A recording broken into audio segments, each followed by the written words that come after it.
Et puis, on arrive au XXe siècle, le XXe, XXIe siècle, avec un regain d'intérêt pour la philosophie comme manière de vivre, avec Pierre Hadot, dont j'ai parlé tout à l'heure, mais d'autres auteurs aussi, quelques auteurs isolés. Quelles sont les principales figures justement de ce renouveau, outre Pierre Hadot que vous avez déjà commencé à évoquer? On peut parler aussi de Michel Foucault, que j'ai mentionné tout à l'heure, Martha Nussbaum et Julia Hannas, qui se sont intéressés dans la deuxième moitié du XXe, début les premières du XXIe. femmes stoïciennes. Qui s'intéressent à la philosophie comme manière de vivre. Ça, c'est Pierre Hadot, j'en ai déjà parlé. À l'importance du souci de soi et des techniques de soi. Ça, c'est ce que Michel Foucault va développer dans l'herméneutique du sujet, notamment dans son histoire du sujet. Il revient à l'Antiquité pour montrer, dans le développement du sujet, de la notion de sujet, quelle est l'importance du souci de soi. Et puis, il le trouve notamment chez les stoïciens. Et puis, il y a également l'étude de la dimension thérapeutique de la philosophie.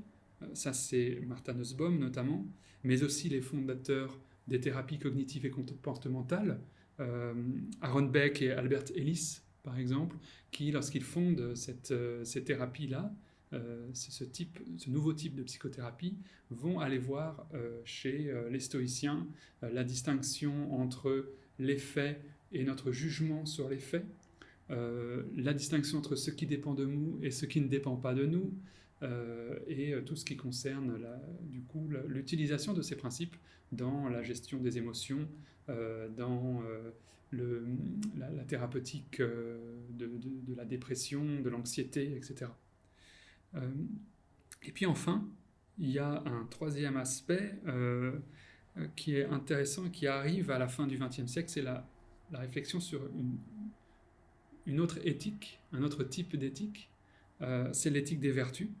Ça, c'est en particulier Julia Hannas, que j'ai mentionné, Philippa Foot, McIntyre, Martha Nussbaum, là encore, qui, par opposition à la morale kantienne, la déontologie...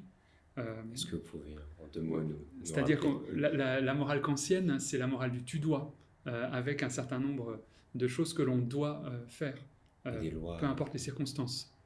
Et puis on a à côté un autre type d'éthique qui est le conséquentialisme, où là on va s'intéresser aux conséquences de nos actes, et c'est l'étude des conséquences de nos actes qui vont nous permettre de dire si une action est bonne ou non. Eh bien, par opposition à la morale kantienne, à la déontologie, et puis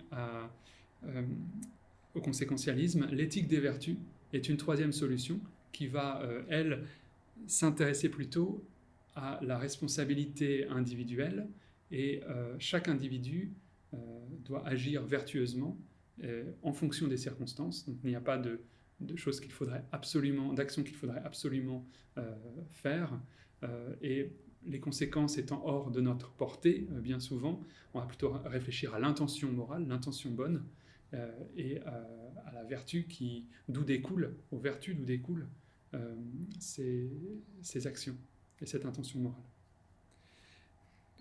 Et donc les vertus stoïciennes, si vous pouvez commencer à donner une vertu par exemple qu'on ait...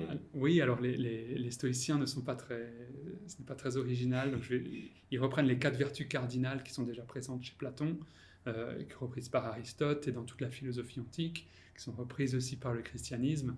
Donc c'est la maîtrise de soi, ou tempérance, la prudence ou sagesse, la justice et puis le courage. Voilà, c'est les 4 vertus, et puis ensuite il y a des sous-vertus pour pouvoir développer chacune de ces vertus. Donc ce sont ces vertus qui sont très anciennes, mais qui sont remises au goût du jour par les auteurs que vous évoquez. C'est ça. Et puis, lorsqu'on mentionne le stoïcisme contemporain, je dirais qu'il y a un point de départ. Cela, ce sont des tendances plus générales qui ne sont pas spécifiques au stoïcisme dont j'ai parlé.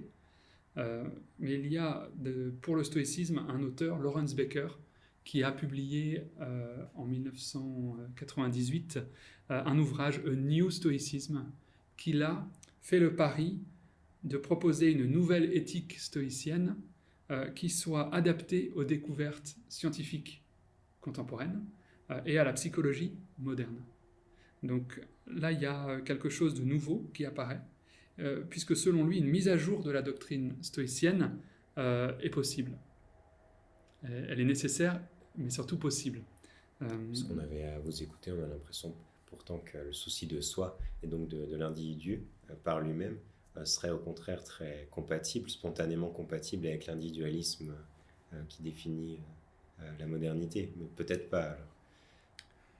Oui, alors on va en reparler plus tard par rapport à cette distinction entre le souci de soi qui est très individuel et puis finalement la philosophie stoïcienne qui a une amplitude beaucoup plus large, qui ne concerne pas seulement le souci de soi, mais aussi le souci des autres et le souci de la nature ou du monde dans lequel nous vivons et dont nous faisons partie.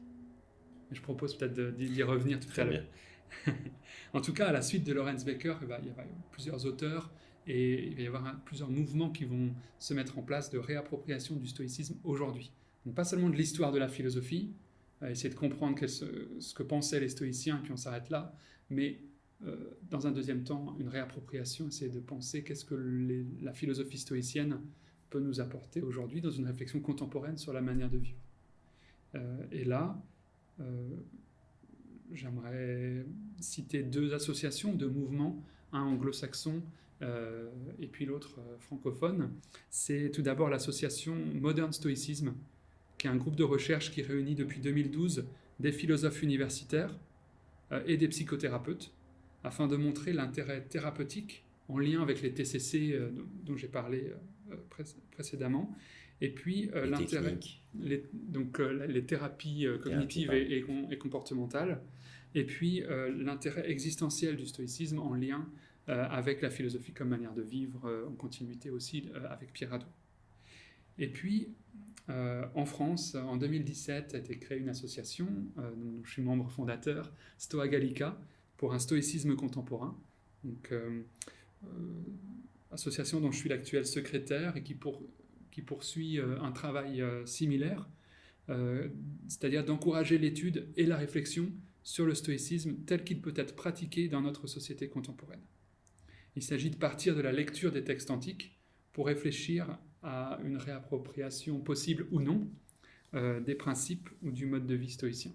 Puis là, on est présent sur les réseaux sociaux, sur Facebook notamment, avec un groupe qui rassemble plus de 2000 personnes, qui discutent quotidiennement de ces questions-là, de pratique du stoïcisme aujourd'hui.